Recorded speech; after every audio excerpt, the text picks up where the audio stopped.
Hello. आज का topic है हमारा वॉइड। जब हम क्लोज पैकिंग करते हैं, क्लोज पैकिंग स्ट्रक्चर का मतलब है कि हम ट्राई करते हैं कि उसके अंदर जितना भी पैकिंग इफिशिएंसी ज़्यादा से ज़्यादा हो। एटम्स को एक यूनिट सेल में अच्छे से अरेंज करने के बाद, क्लोज पैक करने के बाद फिर भी थोड़ा बहुत स्पेस उसमें बच जाता है उस अरेंजमेंट में, क्योंकि हम मानते हैं कि जो एटम्स है वो स्पेरिकल है। स्पेयर स्पेयर जब मिलेंगे तो उसके बीच में थोड़ा सा वॉइड बचेगा। जो अच्छे से पैकिंग है उस लैटिस पे उन्हें बोलेंगे लैटिस पॉइंट। जो अरेंज करने के बाद जगह बच जाएगा उसे क्या कहेंगे? वॉइड। अब उस वॉइड में भी हम दूसरे एटम्स को अरेंज कर सकते हैं। तो पता करना है कि उसके अंदर जो वॉइड बना है उसमें कौन से साइज़ के एटम अरेंज होंगे। तो maximum size of sphere which can be placed in the space, जो स्पेस वॉइड हो रहा है उसमें कौन सा मैक्सिमम साइज का एटम आ सकता है वो यहाँ पे पढ़ेंगे। यहाँ पे मान लिया है 2R, कैपिटल आर और स्मॉल आर। कैपिटल आर है रेडियस ऑफ द स्पेयर, जो हमारे मेन है, जिसको हम लैटिस बना रहे हैं। फिर जो वॉइड होगा, वॉइड के अंदर भी हम स्पेयर डालेंगे। कोई भी आयंस मानेंगे, कैटायन एनायन सब स्पेरिकल मान रहे हैं, तो जो भी वॉइड के अंदर आएंगे उसको माना है small R. 2 dimensional void. 2 dimensional void में ये वाला ले रहे हैं हम लोग ट्रायंगुलर वॉइड। ट्रायंगुलर वॉइड मतलब 2D के अंदर है। ये कैसे बनेगा? इस टाइप के वॉइड में 3 एटम्स को रखिए, ये 3 आयंस को, कोई भी 3 है उसमें जब रखने के बाद ये छोटा सा इसमें स्पेस बचा है। देखिए ध्यान से, ये जो स्पेस है इसका शेप कैसा है? ट्रायंगल जैसा, इसलिए इसको क्या बोल रहे हैं? Triangular void. इसमें जो रखा है ये हमने रख दिया वॉइड के अंदर एक स्पेरिकल शेप का कैटायन। यूजुअली कैटायन का साइज़ छोटा होता है और एनायन का बड़ा होता है, पर डिपेंड करता है। जो भी बड़े साइज़ के होंगे वो क्या करेंगे? लैटिस बनाएंगे और स्मॉल साइज़ वाले वॉइड में आएंगे। तो यहाँ पे देखते हैं, इसका अगर रेडियस आर है, बड़े वाले जो स्पेयर है उनका रेडियस आर, इनके करस्पॉन्डिंग यहाँ पे कितना वॉइड बनेगा और वो कितने रेडियस वाला इसके अंदर ऑक्यूपाई कर सकते हैं। ध्यान से देखने पे ये क्या बन रहा है? हमारा इक्विलेटरल ट्रायंगल। ये डिस्टेंस इसका आर, इसका आर, यहाँ से भी ये लेंथ 2R के बराबर हो गई। ट्रायंगल का जो लेंथ है 2R। इसमें बीच वाले से को अगर सेंटर माना, वहाँ से इस कोने तक की डिस्टेंस ये कैपिटल आर और वो छोटे वाले का स्मॉल आर, ये डिस्टेंस कितना हो जाएगा? R plus small R. इसको यहाँ पे देख रहे हैं, वो ट्रायंगल बनाया। ट्रायंगल का पूरा डिस्टेंस 2R 2R 2R। ये कौन सा पार्ट है? जो वॉइड के अंदर स्पेयर है। ये डिस्टेंस कितना हुआ? R plus R. Equilateral triangle हुआ था क्योंकि सारी साइड्स इक्वल थी। इक्विलेटरल ट्रायंगल का एंगल होगा 60 डिग्री, उसके बीच वाला एंगल 30 डिग्री। ये हमने 90 पे ड्रॉ कर लिया है बीच में। तो क्या देख रहे हैं? ये आर है, ये R plus radius of sphere, बड़ा वाला स्पेयर, और वॉइड के अंदर जो डालेंगे उसका स्पेयर। अगर इसमें हम पाइथागोरस थ्योरम वाला या ट्रायंगल प्रॉपर्टी लगाएं तो क्या आ जाए? cos 30 degree is equal to base का डिस्टेंस और ये वाला आर प्लस आर। इसको सॉल्व करने पे वी नो कि cos 30 √3/2 होता है। इसको सॉल्व करना है, थोड़ा रेसिप्रोकल ले लिया, 2 ऊपर चला गया, √3 नीचे। यहाँ पे भी दोनों साइड रिवर्स कर दिया, अलग अलग कर दिया। r/r मतलब 1 plus small r by capital R। इसको सॉल्व करने पे r/r का रेशो क्या आ रहा है? 0.155। इतना डेरिवेशन हमें एग्जाम में नहीं करना है, ये डेरिवेशन हमें याद रखना है कि कैपिटल R अगर दे रखा है तो ट्रायंगुलर वॉइड में रखने के लिए छोटा r की वैल्यू कितना आ जाए कि वो इसके अंदर समा जाए, यानी फिट हो जाए। तो ये रेशो ट्रायंगुलर वॉइड में होने के लिए दोनों का रेशो कितना होना चाहिए? इतना।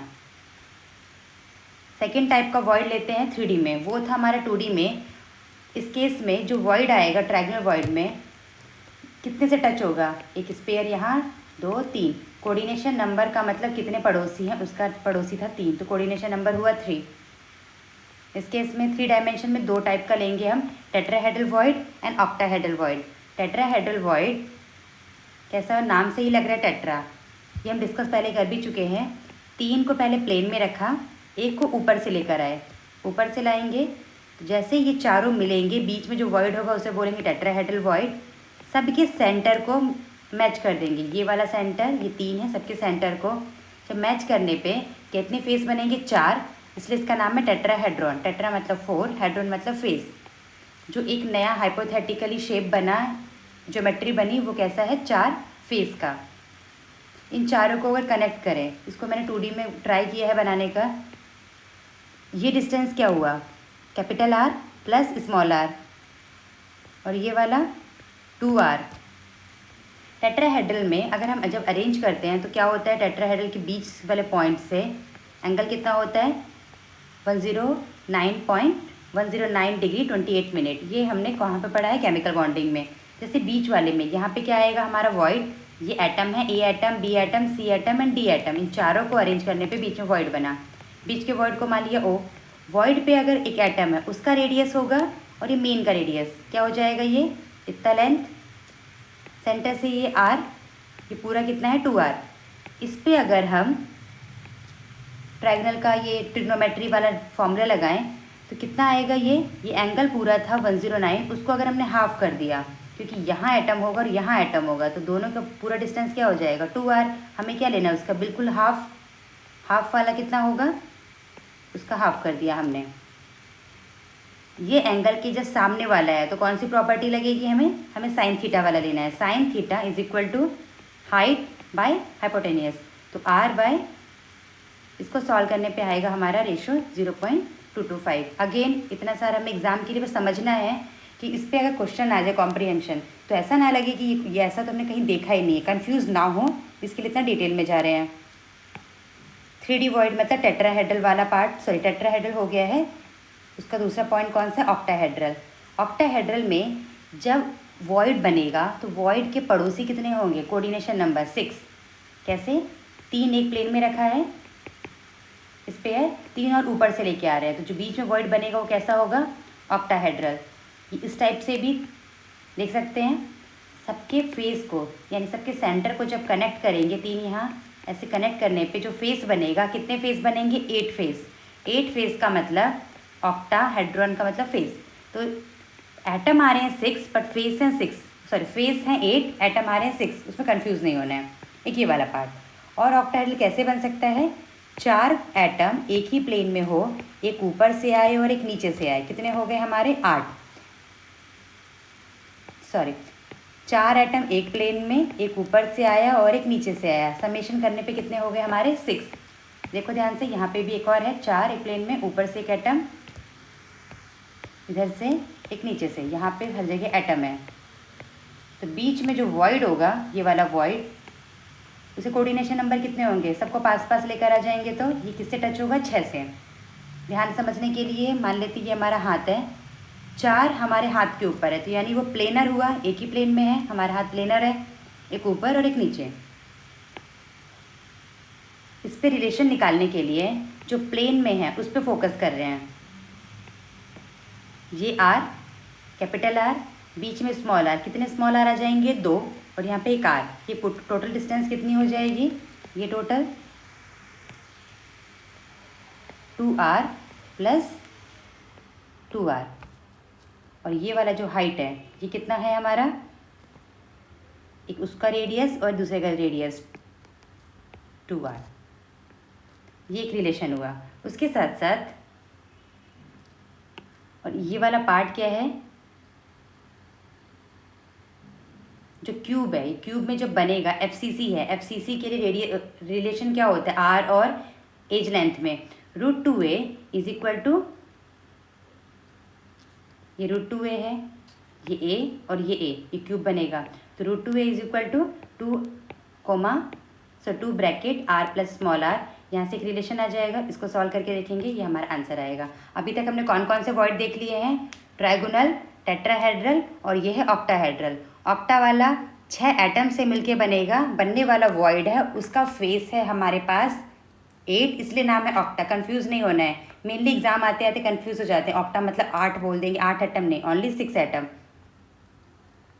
लास्ट है क्यूबिकल वॉइड। क्यूबिकल का नाम से ही लग रहा है क्यूब होगा। जब हम सिंपल क्यूबिक में सारे कॉर्नर्स पे अरेंज कर दिया, 1 2 3 4 5 6 7 8, सारे कॉर्नर्स पे अरेंज करने के बाद इन सबको पास पास लाएंगे तो क्या हो जाएगा, ये और ये आपस में टच कर जाएंगे। तो a इक्वल टू क्या आ गया इस केस में, a equal to 2r।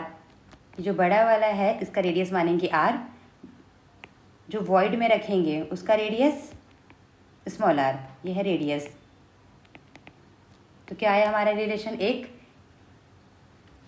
A equal to 2r, और दूसरा जब हम इसको रखेंगे कहाँ पे वॉइड आएगा, इस क्यूब के सेंटर पे, बिल्कुल सेंटर पे, उसे बोलेंगे क्यूबिकल वॉइड। जो बिल्कुल वॉइड सेंटर पे होगा वो कितने से अटैच होगा, सारे कॉर्नर से, इसलिए उसको बोलेंगे कोऑर्डिनेशन नंबर 8। जैसे सेंटर से अरेंज हुआ देखो ऐसा बनेगा, यहाँ पे कॉर्नर, ये कॉर्नर, ये बीच का सेंटर, क्यूब के डायगनल, ये पूरा डायगनल के अलॉन्ग देख रहे हैं, कितना डिस्टेंस हो जाएगा ये √3a।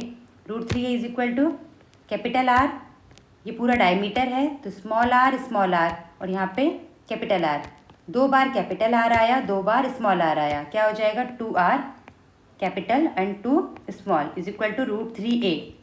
ये क्यूब है, सिंपल क्यूब है, तो a equal to 2r relation में पुट कर देंगे तो क्या आ जाएगा हमारा r/r का रेशो 0.732। ये कहाँ पे अलॉन्ग द डायगनल। एटम और आयंस कहाँ ऑक्यूपाई कर रहे हैं इस केस में, सिंपल क्यूबिक में। सिंपल क्यूबिक कहाँ होता है, ओनली ऑन कॉर्नर्स, सारे कॉर्नर्स पे हैं। जैसे कॉर्नर पे अरेंज किया, वॉइड कहाँ जनरेट हो गया, सेंटर पे, तो सेंटर पे है, क्यूब के सेंटर पे है, तो हमने क्या बोला है इसको क्यूबिकल वॉइड।